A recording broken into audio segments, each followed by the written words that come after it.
할렐루야. 네.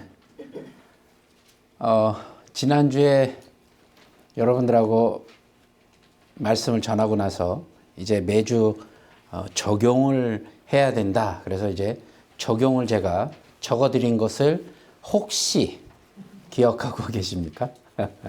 지난주에 제가 두 가지 말씀드렸는데, 네. 내가 만약 나에게 두 번째 기회를 주신다면 우리가 어떤 일에 순종할 것인가 실천할 목록을 적어보고 실천하기 했었죠. 그 다음에 두 번째가 뭐였죠? 악한 길과 선으로 행한 강포에서 떠나기로. 그러니까 이게 뭐냐면 회개거든요. 구체적으로 회개, 내가 거짓말을 했거나 비난했거나 미움을 갖고 있던 것들을 적어보고 또 우리 함께 기록해보고 돌아보자고 했습니다. 자, 여러분의 삶 가운데 여러분이 어떤 결과를 얻으셨던 건지 간에 여러분들이 노트를 하나 만드셔갖고 매주 말씀을 통한 적용을 한번 해보시고 어쩔 때 내가 하나님 앞에 하나님께서 이것을 들어주셨는지 또 어쩔 때 안 들어주셨는지 아니면 내가 성공했는지 실패했는지를 한번 돌아보시면 나중에 이 말씀들을 한번 쭉 되돌아볼 때 나의 삶에서 크게 적용할 수 있는 길이 생깁니다. 요령도 생기고요. 그러니까 여러분들 계속해서 한번 해보시는 것을 적극적으로 제가 추천드립니다. 자, 이제 요나서의 여정의 이제 마지막 정거장에 왔습니다. 4장. 이제 4장에 도착했는데 잠시 한번 돌아볼게요. 1장에서 하나님의 명령을 등지고 다시스로 그죠? 니누에로 가라고 했는데 반대편 다시스로 가다가 거센 풍랑 속에서 자신의 죄를 깨닫고 바다에 던져지는 비극적인 순간, 그게 1장이었습니다. 그죠?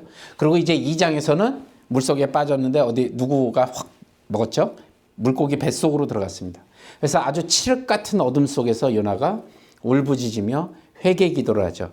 그래서 하나님의 자비하심을 간구하고 그의 절박한 외침으로 결국은 하나님께서 구원해 주셨습니다. 그리고 이제 3장에는 마침내 니느웨에 도착을 해서 하나님의 심판을 선포했죠. 온 도시가 잿더미에 앉아 회개하는 그 놀라운 광경을 이제 요나가 목격하게 됩니다. 하나님의 말씀 앞에서 겸손히 엎드려서 니느웨 백성들의 회개하는 모습은 정말 아주 깊은 감동을 자아냈습니다. 그런데 오늘 4장에 딱 도착을 했어요. 순서대로 보면 하나님의 말씀을 저버리고 도망갔던 자가 고난을 당하고 고난 가운데 하나님께서 또 구원해 주시고 그래서 하나님의 명령을 듣고 싫지만 그래도 가서 하나님의 명령을 듣고 선포를 했는데 4장 그러면 이제 어떻게 돼요? 회개하고 뭐 이런 좀 아름다운 스토리가 좀 나와야 되는데 예상치 못한 반전이 드러납니다. 니느웨 백성들의 회개를 요나가 보면서 내가 그래도 그들에게 회개하라고 외치고 다닌 게 효과적이었구나라든가 아니면 하나님은 기뻐하시겠구나라는 이 생각이 아니라 심히 분노했다. 4장 1절이 이렇게 시작합니다. 요나가 매우 싫어하고 성내며 이 심이라는 말을 원어로 보니까 아주 매우 그냥 불쾌한 정도가 아니라요. 아주 격렬한 마음을 가졌다는 뜻을 내포하고 있습니다. 왜요? 이해가 안 가잖아요. 심지어 2절에는 뭐라고 기도하냐면요. 여호와여 내가 고국에 있을 때 이러하겠다고 말씀하지 않으셨습니까? 그러므로 내가 빨리 다시스로 도망하였사오니 주께서는 은혜로우시며 자비로우시며 노하기를 더디하시며 인애가 크시사 뜻을 돌이켜 재앙을 내리지 아니하시는 하나님이신 줄을 내가 알았음이니이다. 이게 이제 이 내용으로만 보면 하나님의 성품을 찬양하는 듯한 장면인데 사실 이 이면에는 요나의 깊은 실망감과 불만이 딱 숨어져 있습니다. 마치 그 잘 짜여져 있는 드라마의 결말을 망치고 나면 분노하듯이 자신이 겪었던 고생이 헛되이 되는 것 같은 그 허탈감, 그리고 어쩌면 이방 민족에게 베풀어진 그 하나님의 자비에 대한 질투심이 났을 수도 있고요. 혹은 자신의 민족이 상대적으로 쟤네들보다 소외될까 봐 걱정하는 마음도 있지 않았을까요? 그래서 2절에 이렇게 얘기한 겁니다. 도대체 요나는 니느웨가 구원받은 것을 몹시 싫어하며 왜 화를 냈냐는 겁니다. 그 분노는 도대체 어디서 비롯된 것일까요? 하나님은 니느웨를 용서하셨지만 요나는 그렇지 못했습니다. 4장은 그래서 그의 갈등과 하나님의 가르침을 담고 있다는 겁니다. 그래서 오늘 4장을 통해서 요나의 분노와 하나님의 긍휼이라는 그 극명한 대비를 우리가 볼 수 있습니다. 과연 요나는 하나님의 마음을 이해할 수 있었을까요? 라는 겁니다. 요나의 반응을 통해서 도대체 요나의 분노를 통해서 우리는 그러면 무엇을 깨달아야 할 것이냐라는 겁니다. 오늘 요나의 이야기를 통해서 우리 마음속에 있는 사실 편견과 아집은 없는지를 한번 돌아봐야 된다는 것이죠. 하나님의 무한하신 사랑과 긍휼을 그래서 배우는 그런 귀한 시간이 되시길 주님의 이름으로 간절히 축복합니다. 자, 요나의 분노에서 배우는 3가지 교훈이라고 제가 부제목을 달았습니다. 첫 번째, 좀 길게 제가 짧게 하려고 그랬는데 짧은 단어가 생각이 안 납니다. 그래서 풀어서 썼습니다. 우리 함께 한번 읽어보겠습니다. 시작. 편협한 마음을 깨트리고 하나님의 무한한 긍휼을 세상에 흘려보내라. 좀 기니까 제가 여러분들에게 적을 수 있는 시간을 넓은 마음으로 드리겠습니다. 그러니까 한번 적어보시고 요나의 분노에서 편협한 마음을 깨트리고 하나님의 무한한 긍휼을 세상에 흘려보내라. 여러분, 요나의 이야기는요, 마치 그 마음속 깊은 곳에 숨겨진 편견이라는 그 거대한 빙상을 비추는 햇살과 같습니다. 그러니까 그의 분노는 단순히 그냥 심술 맞은 감정이 아니라 하나님의 사랑을 특정 집단에 가두려는 아주 좁은 마음의 시작이었거든요. 그러니까 마치 어떤 느낌이냐면 하나님의 은혜는 나만 받아야 돼. 우리 민족만 받아야 돼.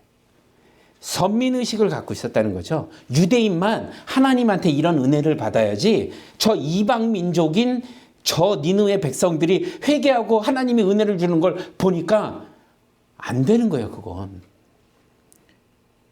니느웨 백성들에게 베풀어지는 하나님의 자비를 불편하게 바라봤다는 겁니다. 그러니까 화가 난 겁니다. 요나는 쟤들은 안 된다는 겁니다. 굳건하게 방어막을 치고 하나님의 사랑이 그 울타리를 넘어서는 것을 용납하지 않았던 겁니다. 요나는. 그런데 요나만 그러냔 말입니다. 여러분, 우리는 어떨까요? 그러면 우리는 세상을 바라볼 때 나도 모르게 여러분 이런 경우 많죠. 나와 다른 사람들을 구분하는 그 보이지 않는 어떤 선을 긋고 계시진 않냐는 겁니다. 피부색이 다르다고, 출신 국가가 다르다고, 학력이 다르다고, 갖고 있는 재산이 다르다고, 성별이 다르다고, 정치적인 성향이 다르다고, 뭔가 기준을, 내가 세운 기준을 딱 만들어 놓고 여기서 넘어가는 것을 절대 용납을 못하는 겁니다. 그래서 수많은 기준들을 내세워서 니느웨 사람들을 나누고 평가하고 심지어 차별까지 하는 겁니다. 그러면서 우리는 뭐라 하냐면 저 사람은 원래 저래라고 이야기하는 거죠. 아, 쟤네들은 절대 안 변할 거야 라고 말하는 겁니다.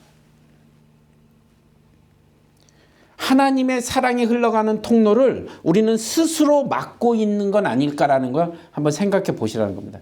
마치 좁은 깔때기로 한꺼번에 많은 물을 쏟으려 하는 것처럼 하나님의 그 무한한 사랑을 우리의 제한된 생각 안에 가두려는 그 어리석음을 범하고 있지는 않은지 한번 생각해 보자는 겁니다. 여러분 기억하시죠? 하나님의 사랑은요, 마치 하늘에서 내리는 비와 같습니다. 예수님께서는 마태복음 5장 45절에 그래서 이렇게 말씀하셨습니다. 우리 함께 읽어보도록 하겠습니다. 시작. 이는 하나님이 그 해를 안익과 선인에게 주시며 비를 유언자와 불의한 자에게 내려주시며. 아멘. 하나님이 그 해를, 햇빛을 비추시는데 악인한테는 안 주시고 선인한테만 주시는 게 아니라는 겁니다.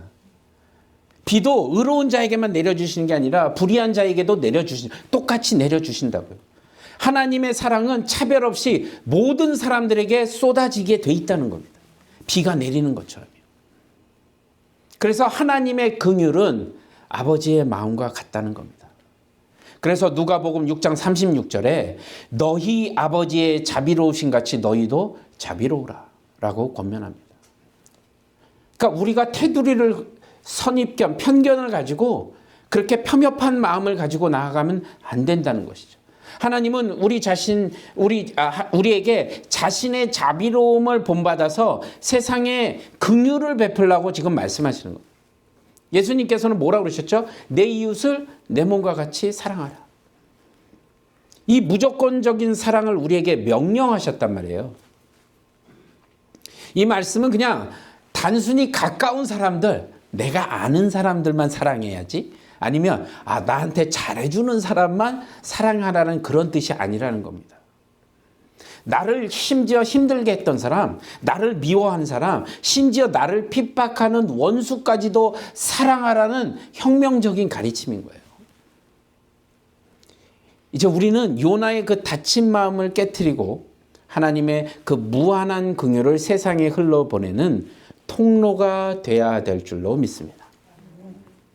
사도 바울은 에베소서 4장 32절에 서로 친절하게 하며 불쌍히 여기며 서로 용서하기를 하나님이 그리스도 안에서 너희를 용서하신 것과 같이 하라.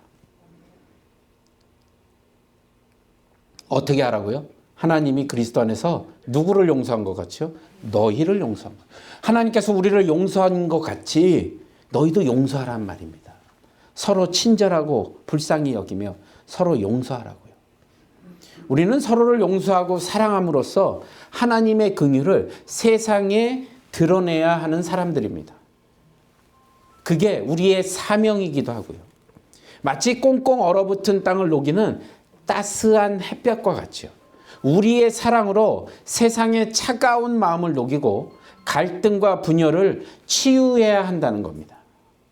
우리가 먼저 손을 내밀어서 화해를 청하고 용서를 구하고 그리고 사랑을 베풀 때 비로소 세상은 하나님의 긍휼로 가득 찬 아름다운 정원으로 변하게 될 것입니다.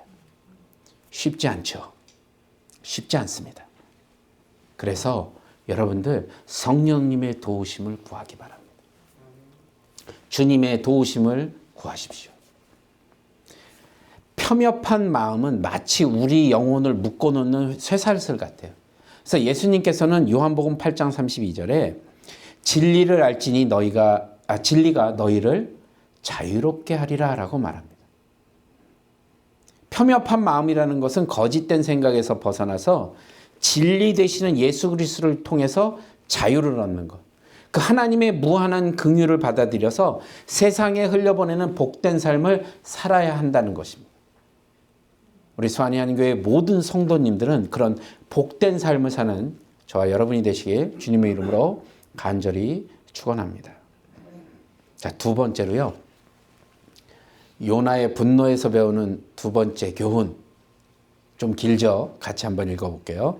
아집의 껍질을 깨고 하나님의 주권적인 섭리에 겸손히 순종하라. 아멘. 예, 제가 그냥 단순히 순종하라 라고 얘기하는 것보다 앞에 설명을 해놓는 게 조금 더 이해가 쉬울 것 같아요. 아집의 껍질을 깨고 하나님의 주권적인 섭리에 겸손히 순종하라. 말이 좀 어려운 것 같죠? 자, 여러분, 요나는요, 마치 자신이 설계한 그 완벽한 시나리오대로 세상이 흘러가야 된다고 믿는 마치 연출가처럼 생각했던 거죠. 니느웨가 멸망할 것이라는 자신의 예언, 그것은 그의 명성을 드높이고 내가 예언한 대로 되면 내가 높아지는 거잖아요. 그리고 선지자로서 어떤 권위도 더 얻게 되고요. 그래서 완벽한 그림이 되었다고 생각했습니다. 그런데 니느웨 백성들이 회개를 해버렸네요. 하나님의 긍휼을 입었습니다. 그러자 그가 만들어놨던 시나리오대로 안 되고 시나리오는 산산조각이 나버렸죠. 요나는 자신이 구축해 놓은 자신의 어떤 예언자라는 틀, 또 자신의 명예와 체면이 손상될까 봐 두려워하며 분노했다는 거죠. 마치 모래 위에 쌓아놓은 성처럼 파도에 무너지듯한 허탈감과 좌절감을 아마 느꼈을 겁니다. 그런데 여러분, 우리 역시 요나와 같은 오류를 범할 때가 얼마나 많은지 모릅니다. 우리는 마치 우리 스스로가 인생의 운전대를 잡고 인생이라는 험난한 길을 내가 운전하고 가는 것처럼 마치 자신의 계획과 야망에 사로잡혀서 하나님의 뜻을 외면하고 살 때가 너무 많다는 겁니다. 난 이렇게 하면 성공할 수 있어. 난 이렇게 해야지 성공할 거야 라고 얘기하죠. 나는 이 길이 옳다고 믿어. 그래서 아집과 고집으로 우리의 생각과 계획을 꾸준히 밀어붙이는 겁니다. 하나님의 그 섬세하고 하나님의 인도하심을 철저하게 무시하죠. 그래서 이 아집과 고집이 얼마나 세냐면 예수님이 오셔도 못 말린답니다. 그 정도로 우리 안에는 아집과 고집이 있는 거예요. 예수님이 얘야 이쪽으로 가야 된다니까. 제가 한두 번 와봤으니까 예수님 이쪽으로 가야 된다고요. 라고 고집과 아집을 부리는 우리들의 모습을 보는 거라니까요. 그 길을 만드신 분이 예수님이세요. 그래서 그 길을 인도해 주시는 예수님이 너 이쪽으로 가야 되라고 말씀하고 계시는데 우리는 보통은요 예수님 제가 살아온 경험상 요쪽으로 가야 됩니다. 뭘 잘 모르시네. 라고 고집과 아집을 부리는 우리들의 삶이라는 겁니다. 그리고 하나님의 뜻이 내 예상과 다를 때 우리는 쉽게 실망하고 쉽게 좌절하고 심지어는 하나님께 불평까지 합니다. 하나님 내가 이렇게 기도했잖아. 이렇게 해달라고. 정말 너무하시네. 이게 우리의 모습이에요. 여러분 지금 웃고 계시지만 이게 우리의 모습이라니까요. 내가 계획해놓고 내가 원하는 걸 딱 정해놓습니다. 하나님 저거 주세요. 그런데 그거 안 주셨어요. 그러니까 어떻게 해요? 정말 답답하네. 정말. 아니 이렇게 해주셔야 제가 그 다음 스텝을 밟아가죠. 하나님. 저 잘 되기를 바라시는 거 아니세요? 내가 하나님 이거 한다니까요. 그거 해주시면. 그리고 내가 계획을 다 세워놓고 그걸 해주셔야 돼. 안 해주시면 삐치는 겁니다. 내가 교회를 안 나와. 내가 그럴 줄 알았어 하나님. 이런다니까요. 그게 우리의 모습입니다. 이게 우리의 아집과 고집으로 인해서 생기는 일이라는 거. 그러나 기억하십시오. 하나님의 생각은 우리의 생각과 다르며 하나님의 길은 우리의 길과 다르다는 겁니다. 이사야서 55장 8절과 9절을 우리 함께 제가 8절 여러분들이 9절 한번 읽겠습니다. 이는 내 생각이 너희의 생각과 다르며 내 길은 너희의 길과 다름이니라. 여호와의 말씀이니라. 이는 하늘이 땅보다 높은 것이 내 길은 너희의 길보다 높으며 내 생각은 너희의 생각보다 높음이니라. 아멘. 네. 하나님의 섭리는 우리의 이해를 뛰어넘고 광대하고 신비로운 영역입니다. 우리는 마치 거대한 우주를 이해하려는 정말 요만한 작은 먼지와 같다는 겁니다. 그런데 우리의 지혜와 경험으로 뭔가 하려고 하죠. 하나님의 계획을 우리는 온전히 파악할 수 없습니다.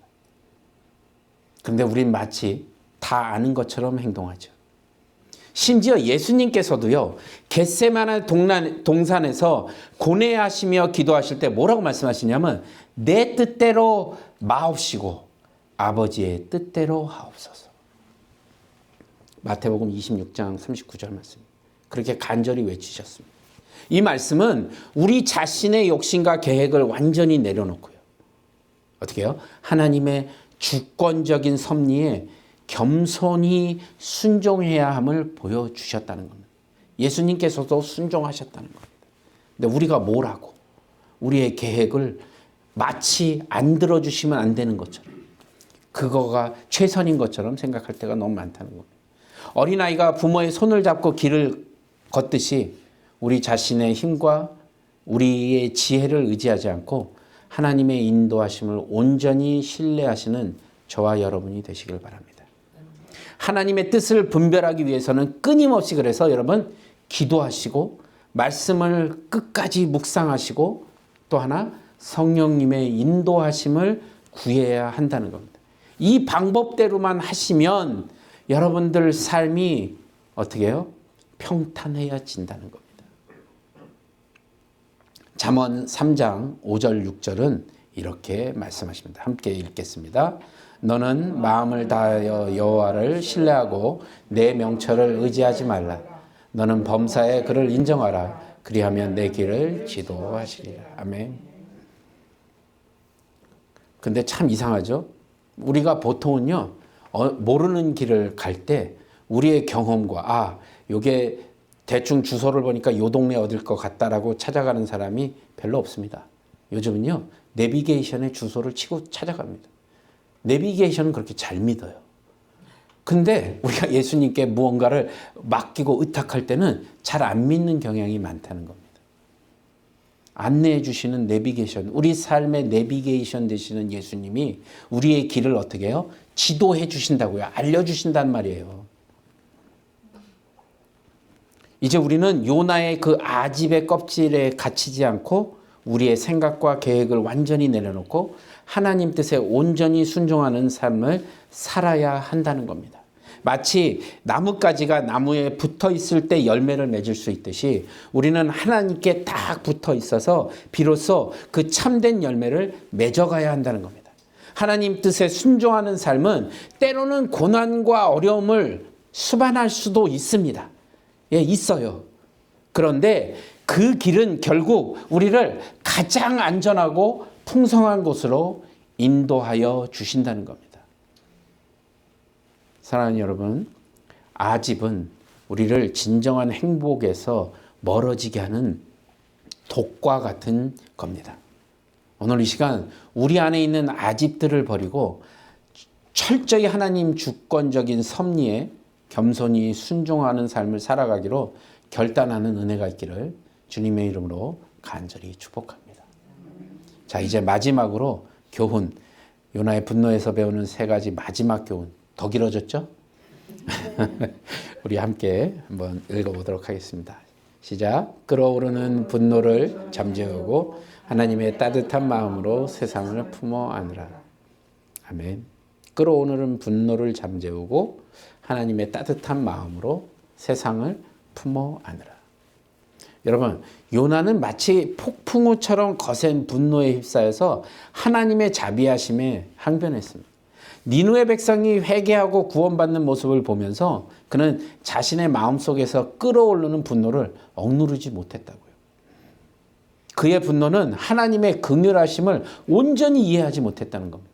그러니까 분노하죠. 인간적인 감정에 매몰된 결과였습니다. 마치 뜨거운 용암처럼. 요나의 분노는 그의 영혼까지도 불태우고 하나님과의 관계를 훼손하는 아주 위험한 불씨가 되었다는 겁니다.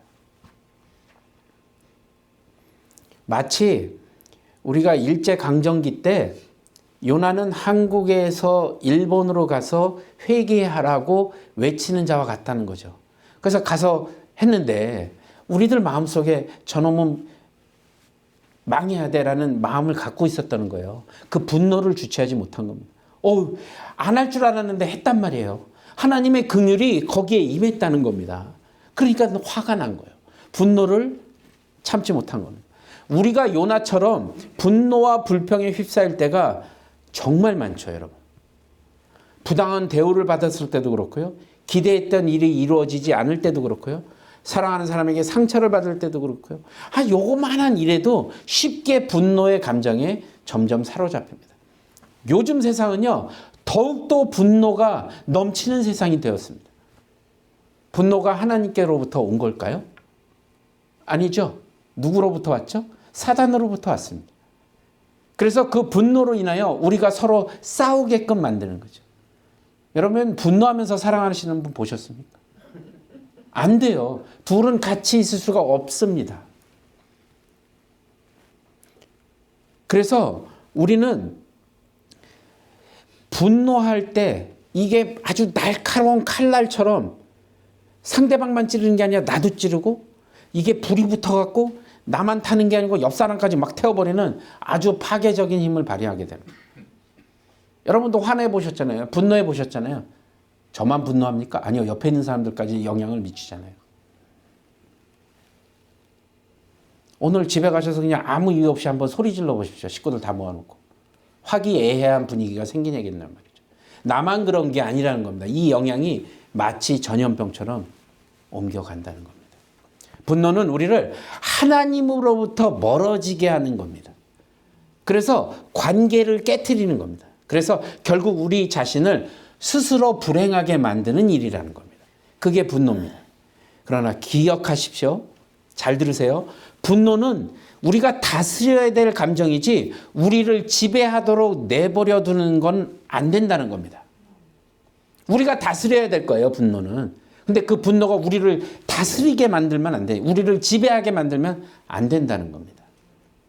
그래서 잠언 16장 32절에 노하기를 더디하는 자는 용사보다 낫고 자기의 마음을 다스리는 자는 어떻게 해요? 성을 빼앗는 자보다 나으니라. 예, 분노를 다스리는 건 쉽지 않습니다. 그러나 하나님의 도우심을 구하면 우리가 능히 감당할 수 있다는 겁니다. 여러분, 지금 오늘 본문을 읽어보시면 박농쿨 비유가 나오죠. 이 박농쿨 비유를 통해서 분노를 다스리고 긍휼을 베풀어야 할 것을 가르치셨던 하나님께서는 우리에게도 오늘 동일한 은혜를 베풀기를 원하신다는 겁니다. 심지어 예수님께서는요, 십자가상에서 자신을 못 박는 자들을 위해서 누가복음에 보면 아버지 저들을 사하여 주옵소서 자기들이 하는 것을 알지 못하나이다. 이렇게 간절히 기도하셨습니다. 이 말씀은 우리를 힘들게 하는 사람들을 용서하고 그들을 오히려 사랑으로 대해야 함을 알려주는 겁니다. 용서는요, 상처를 덮어두는 것이 아니라 그 아픔을 인정하고 치유하며 관계를 회복하는 적극적인 행위를 하는 것을 용서라고 하는 겁니다. 우리는 하나님의 마음을 품고 분노 대신 긍휼을, 미움 대신 사랑을 선택해야 한다는 겁니다. 그래서 로마서 12장 21절에 악에게 지지 말고 선으로 악을 이기라 라고 권면합니다. 우리는 악을 선으로 이겨야 되는 사람들입니다. 악에게 지지 마시기 바랍니다. 이제 우리는 요나의 분노에 사로잡힌 대신에 하나님의 이 따뜻한 마음으로 세상을 품어야 할 줄로 믿습니다. 다시 말씀드리지만 쉽지 않죠. 안 쉽습니다. 제가 어떤 사람 한 명 용서하는데 한 35년 걸린 적이 있습니다. 한 사람. 지금 생각해 보니까 왜 그런지 모르겠어요. 근데 35년 동안 이 분노가 안 가라앉았습니다. 그런데 말씀을 통해서 그 뜻을 이해하고 나니까 용서가 되더라는 겁니다. 근데 내 힘으로 한 거냐고요? 아니에요. 성령님, 제가 저 인간 용서하고 싶은데 어떻게 하면 좋죠? 라고 매일 기도하며 매달렸습니다. 왜냐하면 그게 내 마음에 꽉 붙들고 있는데 내가 하나님 앞에 나와서 예배 드리는 것이 무슨 의미가 있겠냐는 겁니다. 그런데 놀랍게도 하나님이 나의 간절함을 들으셨어요. 그리고 용서의 마음을 주셨습니다. 아멘. 여러분 용서 못하는 자들이 혹시 있으십니까? 그러면 간절히 붙드시기 바랍니다. 험한 산길을 걷는 나그네에게 시원한 그늘을 제공하는 나무처럼 우리는 세상의 아픔을 함께 나누고 고통받는 이들을 위로하고 사랑과 희망을 전해야 되는 주님의 자녀들입니다. 그러니 여러분 분노를 다스리시고 하나님의 마음을 품는 삶은 쉽지는 않지만 그 길이 진정한 평안과 행복으로 이어진다는 것을 꼭 기억하시기 바랍니다. 분노는 우리의 영혼을 좀먹는 독과 같다는 생각을 꼭 하시기 바랍니다. 오늘 이 시간 분노의 사슬을 끊어버리시고 하나님의 따뜻한 마음을 품고 살아가는 은혜를 누리시는 귀한 시간이 되기를 주님의 이름으로 간절히 축복합니다. 자, 그러면 이제 오늘 3가지 말씀드렸습니다. 혹시 못 적으신 분들 이 시간을 통해서 다시 한번 적어보시죠. 첫 번째로 뭐요? 폄협한 마음을 깨트리고 하나님의 무한한 긍휼을 세상에 흘려보내. 마치 그 닫힌 문을 열어 젖히듯이 우리 마음속에 있는 편견과 아집을 버리시고 모든 사람을 차별 없이 사랑하고 포용하십시오라는 말입니다. 두 번째 뭐요? 하나님의 주권의 섭리에 겸손히 순종해야 합니다. 마치 어린아이가 부모의 손을 잡고 걷듯이 우리 자신의 계획과 생각을 내려놓고 하나님의 인도하심을 온전히 신뢰하며 그 붙든 손을 꼭 잡기 바랍니다. 잡고만 있으면 여러분 목적지에 도착합니다. 마지막 세 번째요. 잠재우고 하나님의 따뜻한 마음으로 세상을 세상을 치유하고 회복하는 일에 우리가 헌신해야 됩니다. 분노 대신 긍휼을, 미움 대신 사랑을 선택해야 됩니다. 꼭 기억하시기 바랍니다. 여러분, 요나의 이야기는요, 2500년이 지난 지금 오늘날에도 우리에게 살아있는 메시지를 전해주고 있다는 겁니다. 요나의 분노는 곧 우리 자신의 모습일 수도 있고요. 우리 갈등, 우리 자신의 숙제일 수도 있다는 겁니다. 요나는 결국 하나님의 질문에 대답을 하지 못하고 이야기가 끝이 납니다. 이 질문이 그래서 여전히 우리에게 남아 있습니다. 하나님께서는 요나에게 그리고 저와 여러분에게 묻고 계시죠.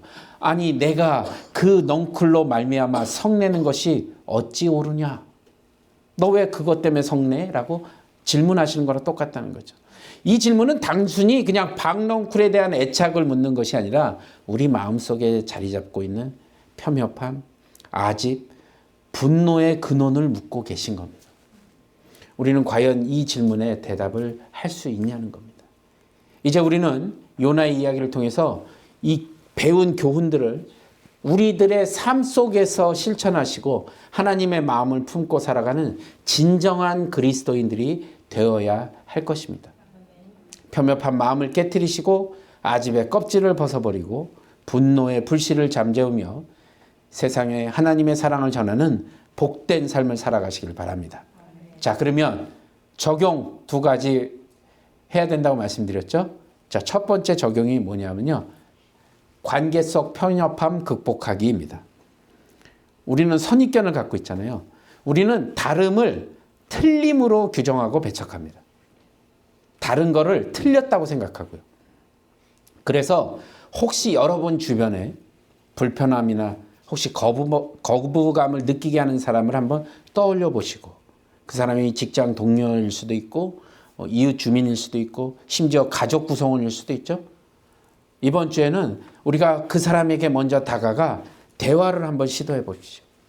그 사람들의 이야기를 경청하고 그 사람들 입장에서 한번 생각해 보는 것을 해보기로 합시다. 어쩌면 우리가 알지 못했던 그 사람들의 따뜻한 마음과 숨겨진 아픔을 발견하게 될지도 모릅니다. 여러분, 작은 친절을 베푸시고 진심으로 그 사람들을 위해 기도하는 한 주간이 되시길 바랍니다. 두 번째, 나만의 기도 제목 발견하기입니다. 진정으로 하나님 뜻에 순종하기 위해서는 나만의 기도 제목을 적어야 합니다. 그래서 정말로 사순절 기간 동안에 제가 금식 기도표를 만들어 드렸던 것처럼 구체적으로 적용하셔야 됩니다. 매일 아침 아니면 조용한 시간을 내어서 하나님과 교제하는 시간을 만드십시오. 그때는 스마트폰도 끄시고 TV도 끄시고 세상의 모든 소음을 차단한 후에 하나님께 한번 질문해 보시기 바랍니다. 하나님, 지금 제 삶에서 가장 중요한 게 뭐죠? 하나님께서 저를 통해서 이루시기를 원하시는 것이 무엇입니까? 라고 한번 질문해 보십시오. 그리고 제가 어떤 부분에서 하나님의 뜻을 거스리고 있을까요? 라고 기도해 보시면 하나님께서 주시는 음성이 들릴 겁니다. 여러분, 단순히 잘되게 해달라고 기도하지 마시고요. 하나님 뜻 안에서 우리가 잘하고 하나님의 영광을 위해서 살 수 있도록 인도해 달라고 기도하시는 저와 여러분이 되시길 바랍니다. 그래서 작은 일에부터 우리가 실천을 해서 하나님의 뜻을 이루어 나가는 또 하나님의 인도하심을 더욱더 분명하게 느낄 수 있는 우리 모두가 되기를 주님의 이름으로 간절히 축복합니다.